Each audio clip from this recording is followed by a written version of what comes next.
What's up, everybody? Welcome back to another episode of HermitPack on the HermitCraft server. Oh yeah, guys. So, thanks FTB Utilities. So last episode, yeah, we were checking out the elytra wings that we got on our dark plate armor, dark steel armor, whatever. Yeah, and they were looking transparent, but now they are not transparent. So I don't know what's going on. They were transparent earlier when I first started, but now they're not. I don't know. Something weird's happening with those, but that's kind of cool. Anyway, that they look like they should now. So guys, I want to check out a mod that was just re-added. Well, I guess added. We've had it before in like the previous HermitCraft mod packs. Quantum Flux. Let's take a look at this real quick. So it's got a lot of really cool items in here. I keep hearing good things about this magnet. I think I've checked this out once before, but it's been a very long time. I'd like to check this one out. It does require these ender crystals, and those, I believe, oh, you can make them. I thought those were only dropped from endermen. Okay, I think endermen do drop them as well. But anyway, yeah, I think we'll go ahead and take a look at this magnet, since I keep hearing good things about it. And I want to have the best magnet possible. So I don't know how much better it is than the coin of fortune, but we will check it out. So let's go ahead and make one of these real quick. I do believe I have some of these ender crystals. I'm typing it in there. Why does it do that? I'm searching for ender and then I do space crystal and then like it gets, how does that work? I don't know. Is that like it's searching for multiple different items? Anyway, the ender crystal here. So we do have some of those. Yeah, that's weird that you type in the name and like it searches twice. Anyway, let's go ahead and do this. So it requires these amplification crystals, which is 2 nether quartz, a diamond, and then some of this dark stone, which is cobblestone, a stone, and then I guess some kind of a black dye, and that gets you 16 of them.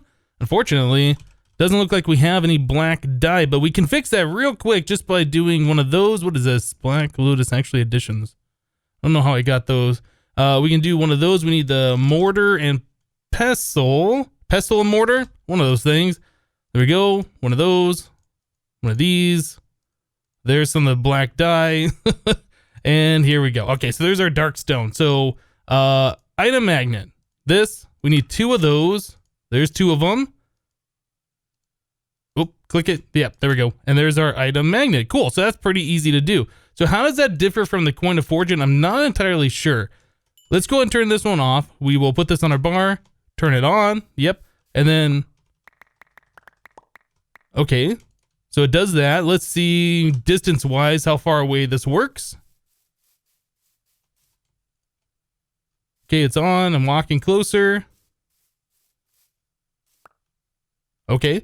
I don't remember. Is that the same distance that the coin of fortune worked? Let's throw down one of these things again. How close does this work?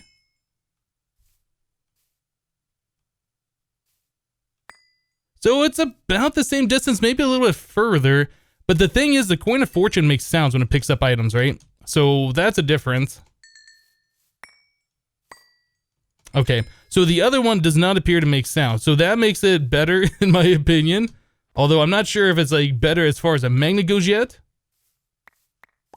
Yeah, it just picks it up, no dinging sound. I think we'll go ahead and go with that. The coin of fortune looks like that can also be used as a bauble. This doesn't say it can be used as a bauble, can it? Let's try it on a bauble slot, any one of these. Oh, can go, oh, that's our offhand. I was like, you can go in that slot. No, okay, so this cannot be used as a bauble. This can, although even if it can be used as a bauble, you still have to, you know, take it out of your bauble slot to turn it off and on. So I guess it doesn't really matter that it can be. Anyway, I think this magnet can also pull items through walls, but I believe the coin of fortune does that too, but this one's quiet, so we're going to go with it. I don't know how much better it is than the other one as far as like actually magneting up items, but yeah, I like it. So another item from Quantum Flux that we have here is the imaginary time block. This is probably one of the more OP items in Quantum Flux.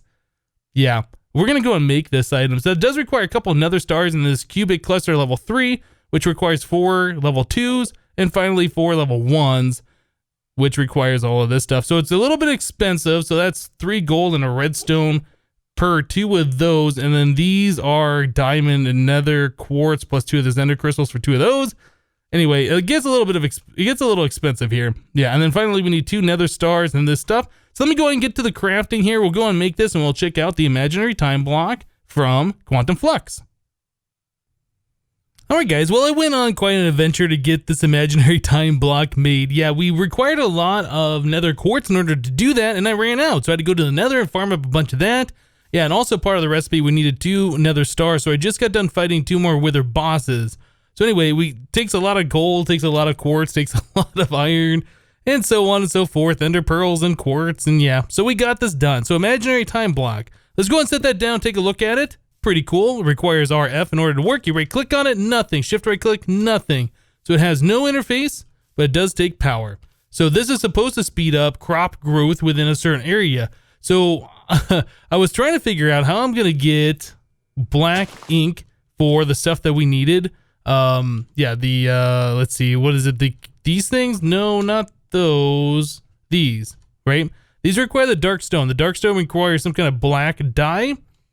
Floral black powder is what we're using, but we only had one of those flowers, right? So I remember that you can plant the mystical black petal on the ground. You just right click it, and then after so long, it will grow into the double tall flower, I think. Anyway, I planted that here. I tried using the Torturino torches on there. I had it going for like 10, well, maybe 5 minutes. I had it going for like 5 minutes. Doesn't speed up the growth rate. So yeah, I was trying to figure out how to get the black ink. I was flying around in all the different places that there's water nearby, like the ocean right here by my base. I'm not seeing any squid spawn. I don't know what's going on with that. There's no squids that are spawning around here. I'm seeing a lot of the guardians. No squid though. So I don't know what the deal with that is. If people have chunks that are loaded and squids are spawning there and not despawning, or anyway, I was kind of trying to figure out how to get ink. Squid was my first choice. Wasn't seeing any. Decided to plant that petal. It was taking so long. Torturino wasn't helping that out. Then I remember that we had the what were they called? The black the black lotus from Actually Additions. Yeah, you can put those in the crafting grid, and you do get 2 black dye per craft, and that worked just fine. But that got me thinking, since the mystical black petal didn't work though with the Torturino, will the imaginary time block make that work faster? I'm kind of curious to see if that's going to be the case. Let's go ahead and set this down over here by our battery area. I want to plant this thing. I don't know what the range is, the height difference, or any of this stuff is. If we just plant that there, will this thing grow? I'm not sure. That's got full power, and this thing is still sparkling. Maybe this is based on actual time and not like game tick time. Or maybe this just doesn't work 1 block lower. I honestly don't know. Anyway, I thought we would try that. It doesn't look like that's going to speed it up any. So the imaginary time block is supposed to speed up crop growth significantly. So I'm kind of curious to see how that's going to work in this pack. Let me grab some conduits here. We'll grab some of our ender energy conduit. That should be fine. Let's head out over here to where we got a lot of crops growing. Yeah, the output's full. This thing is pretty much full. We have 4 of these ultimate gas tanks completely filled up here. Yeah, so we're probably going to have to remove some stuff from here in order to find out how fast it's going to grow. Anyway, let's get rid of that torch here. We'll put the imaginary time block right on top, and I think we're just going to dig down under here and get some power out of the side, like so. Oh my goodness. Okay, so that is doing exactly what the Torturino was kind of doing on these crops, wasn't it? Yeah, that is a little crazy. Okay, yeah, since we're using that dirt down there, the fertilized soil, I don't think we're going to be able to do this. But let me go ahead and just for fun, grab like the seeds out of here. So that should fill up from the chest. I'm sorry, it should fill up from over here.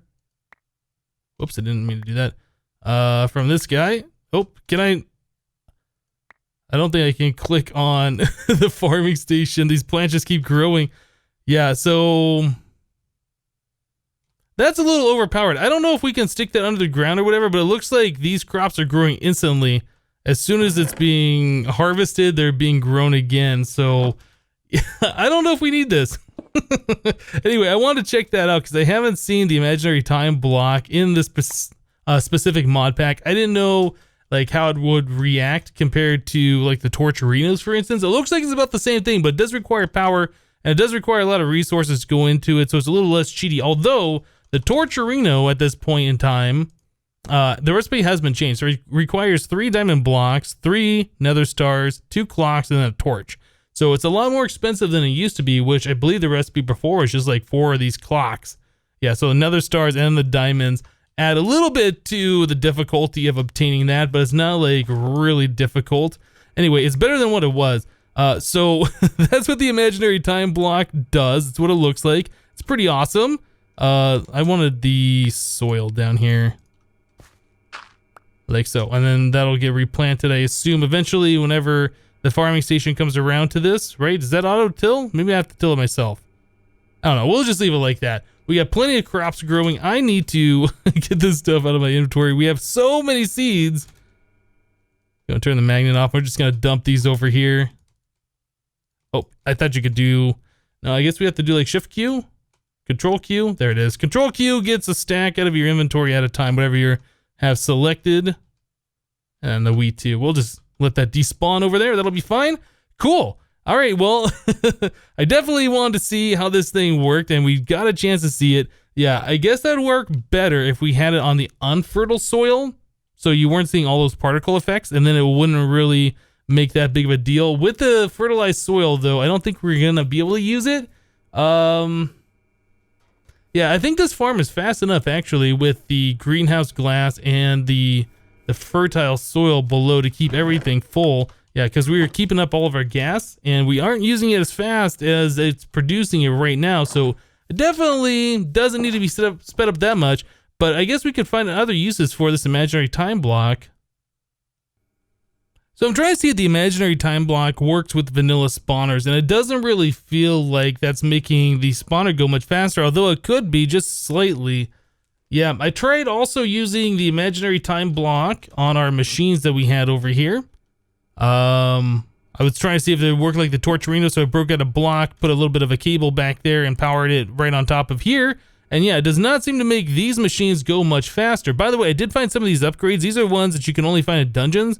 Yeah, I found them when I was looking for the cocoa beans, or I guess the coffee beans, in like the jungle temples or whatever. The jungle ruin things. Anyway, yeah, I found a few of those. So now we got one here, and I think there might be another one somewhere. Maybe not. Anyway, so it doesn't look like the imaginary time block is speeding up machines or monster spawners. So that's just something else to note. So that's interesting about it. So I'm going to take that back.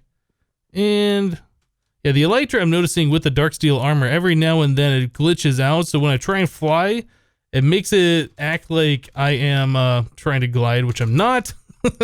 So I'm not sure if I like that or if I can get that off of my armor or whatever.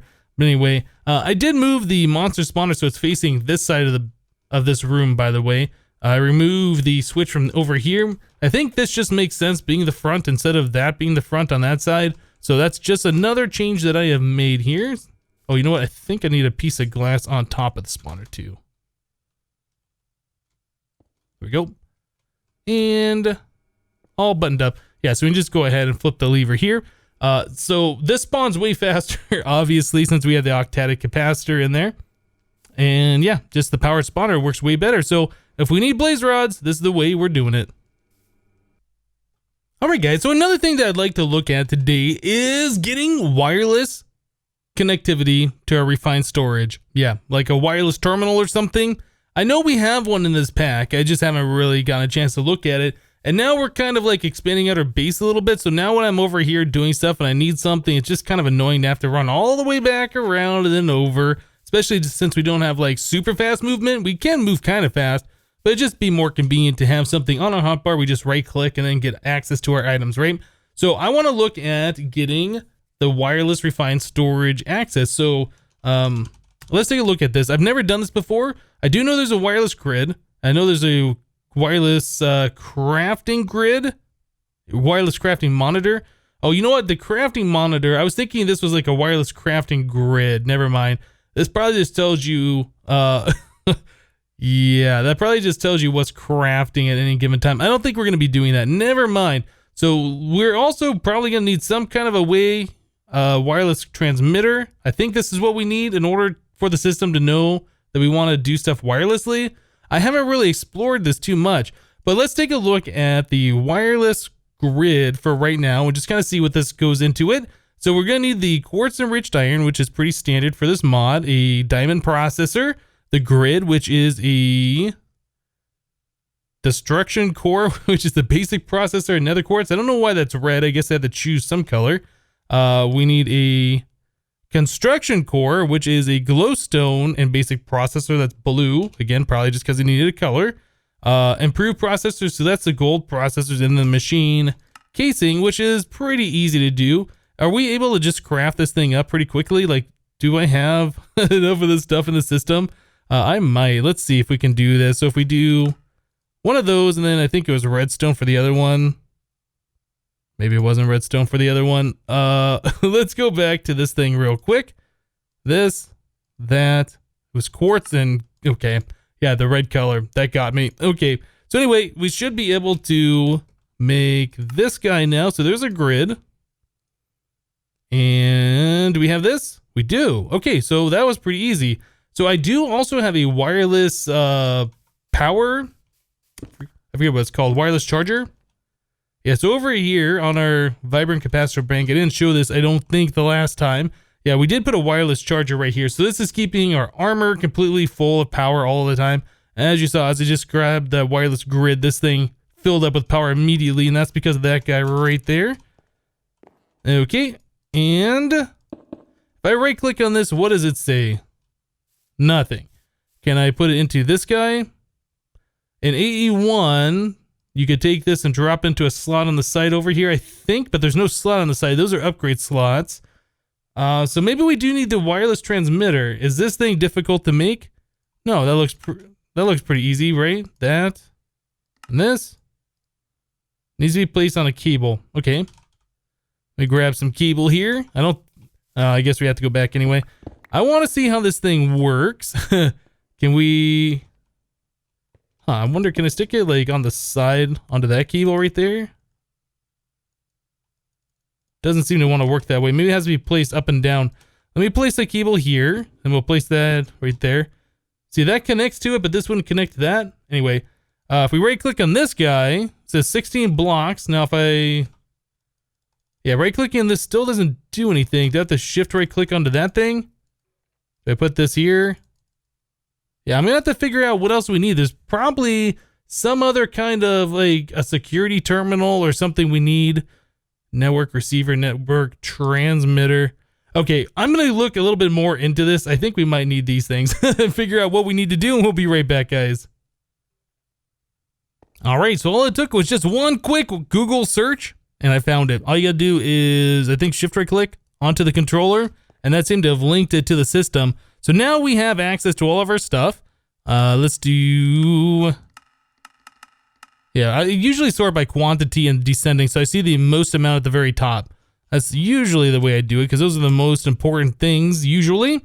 So yeah, now we got access to our stuff wirelessly. Now, this is supposed to transmit at 16 blocks by default. Yeah, that's still not going to be far enough, so we need some kind of a range extender. That's going to be something else we're going to have to do. I assume there's going to be some of these upgrades or something. Range upgrade right here.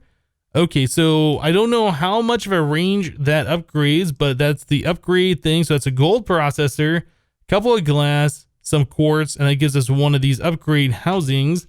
And then that with an ender pearl plus a redstone. Hopefully that upgrades it more than one block at a time. I don't know.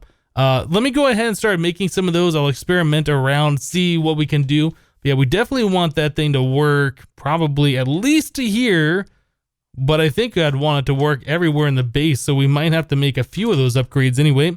So let me get to it, and we'll be back once again, guys. Alright guys, so that wasn't so bad. So I went ahead and made 4 of these range upgrades. I was kind of looking to see if there's any way we could combine those together. Yeah, for instance, like you can do 4 of the speed upgrades into the stack upgrade. I was hoping that we would be able to do that here, but no, it doesn't look like it. So wireless transmitter by default goes 16 blocks. So we put one of those in there. We go to 24 blocks, which is an additional 8, right?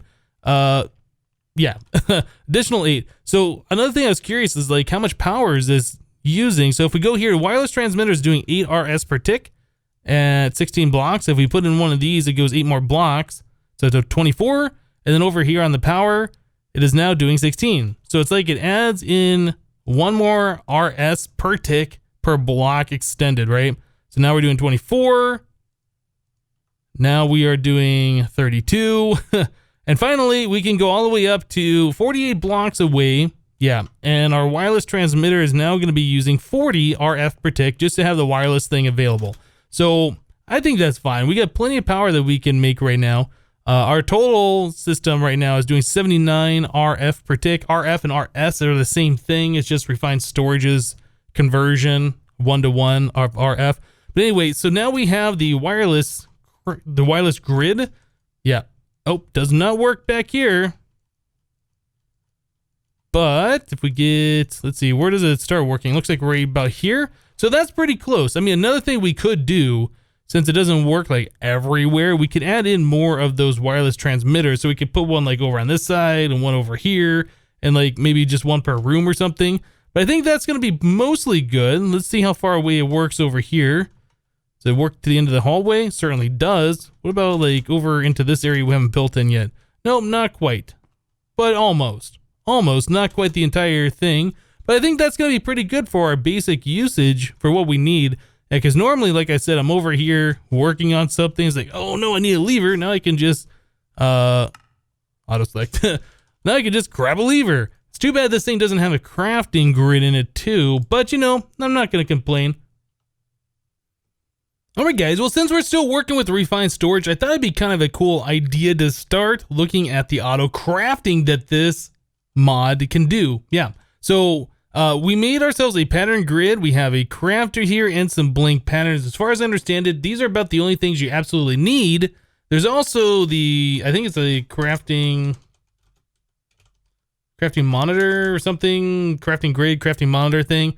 Yeah, and this thing, I believe this shows you what items are missing from the auto craft that you're trying to do and some other things. We might look at this a little bit later, but I believe that's an optional item. So pattern grid, I believe, is the first item we should probably take a look at here. And put a torch back there again. We'll stick that right like that. Okay, so this looks kind of like the crafting grid, except we have these slots right here, which are pretty familiar if you played around with Applied Energistics. So I assume we do one of those, and then in order to craft something, we need to put the pattern here and then tell it to do that. So I guess we'll start off with something simple. Let's do oak wood to oak planks.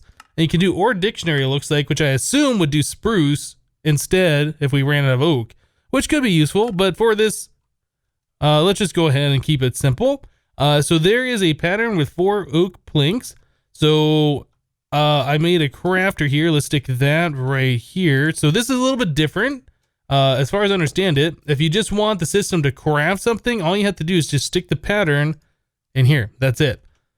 So in Applied Energistics, you would need the interface with the pattern in it touching the molecular assembler. The interface would put the item in the molecular assembler. That would do the crafting, and then it spit it back into the interface, and then you get it. So this is like a single block. At least that's what my understanding is. So if we go in here and we do plank, let's take these out, and we tell it to craft.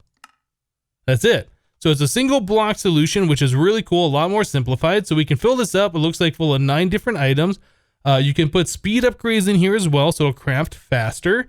And then once you need more than 9 items, you just make more crafters. Seems pretty simple to me. I like it. So I'm going to go ahead and start crafting up, or I guess start making some patterns of some things that we're definitely going to want, like make a pattern for patterns.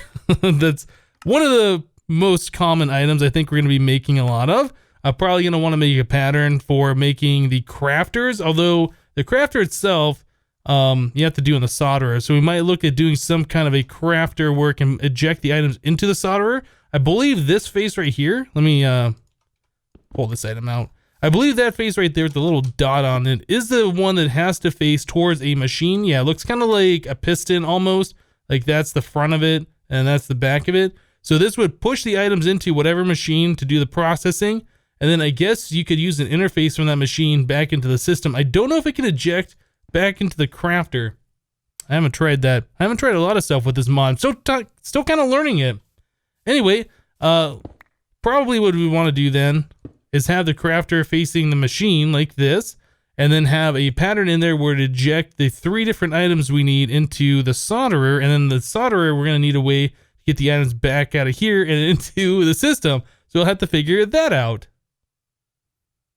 Alright guys, well I think I finally got the auto crafting completely 100% understood. It's not that difficult. At first it seemed like it was going to be a little difficult, but no, it's really not. So I made myself a bunch of these crafters here. Yeah, they all are pretty much empty, but I want to have plenty of space available for all of our patterns that we're going to be needing. So we have the pattern grid here that we saw before, so we can encode anything that we want the refined storage system to autocraft internally. Yeah, and then turns out there's actually this processing pattern encoder. So you can do things like this, where you put in printed silicon, redstone, and the advanced processor. I don't know if they have to be in any specific order or whatever, but anyway, these 3 items in a row like this is telling the system that that can create an advanced processor. So yeah, we can create those automatically now, which is pretty cool. So this crafter right here, I have pointed to the solderer, and below the solderer, let me go and break this real quick. We have an importer, so an import bus essentially. So yeah, anything that this thing crafts, it gets sucked into the system through the importer here, which does not have any filters, does not have any upgrades. Yeah, so it gets sucked right into the system. So this will output all the materials it needs for all the different types of processors. This will craft it, it gets sucked into the system. It's pretty cool. So if I tell the system that I want to make, well, I don't know, we got a bunch of these different processors here. Let me do display craftables only. I don't think there's a way I can tell this thing to craft unless I have all the items out of here. So let me tell it to make 1 advanced processor. If we do start, you can see everything here that it's going to need. So it needs 1 silicon, a diamond, and a redstone, and then all the other things it's using to craft that. So we click start. If we look on this thing, you see there's a diamond, it imported it, there's the silicon, and then all 3 items get put in here. It gets made eventually, someday, there it is, and then the crafting is completed. So that's pretty cool. So I also made a crafting monitor here, and I believe this tells you all the different stages of everything that it needs to craft. Let's tell it to make another one of those processors real quick. And let's click over here. So yeah, it kind of shows you an itemized list of everything that it needs to process in order to craft this thing, which is really awesome. I do like this. That's something that Applied Energistics never really had. It kind of shows you all the things that are in the system that's going to craft and what it's currently crafting by kind of like color coding it. But this is really awesome. I like the way that's laid out. Obviously, you know, just processing some of these processors through this isn't very involved, but if we had something that required like, you know, 50 steps in order to craft, that would be very, very handy. So anyway, we have all that done. So we can do a crafter here. Show you guys this. So it requires all of these different things. So it's going to do a construction core, a destruction core. I have those other ones over here, by the way. So it knows how to make like, I guess the machine casing, these different cores. There's the pattern for the crafter itself. And then some of these other things we already did. And then the quartz enriched iron there. So that's pretty cool. So if we tell it to make a crafter, tell it to start, and we can kind of see like a lot of this stuff processing again, which is pretty neat. I like that. And that should be done, and it's all done. Cool. Whoop, wrong one. Crafter. Boop. There we go. So yeah, now we got all this stuff hooked up. The wall's kind of getting filled out a little bit better. I like it. I'm curious though, with all those things, how much power are we using now? Does it say 116 RS per tick? So it's not free. It does come with a cost. And I think every one of these, yeah, so we could do like only work with the redstone signal, for instance. All the ones that we aren't currently using that have no patterns in there, we could go and turn some of those off and save some power should we choose to. I don't know how necessary that actually is though. Like I said, we have a lot of power that we're able to we're making and that can be used. So I don't know how much it really matters to save a little bit of power like that, but that's something you can do. Yeah, so let's set these back to ignore. Cool. Yeah, so processing pattern encoding is a completely separate block, which is different than the Applied Energistics. So you don't just make the pattern grid. This makes all the internal crafting stuff. The processing pattern encoder makes patterns that will be injected into another machine that does the processing for you. So that's just something to take a note of. But anyway, guys, I think that's going to do it for today. It looks like my lighter wings have gone transparent again. Again, I don't know what's causing that. But anyway, that's it for today. Thank you guys for watching. Remember to leave a like on the episode if you liked it, and we'll see you next time. Thanks for watching, guys. Bye-bye.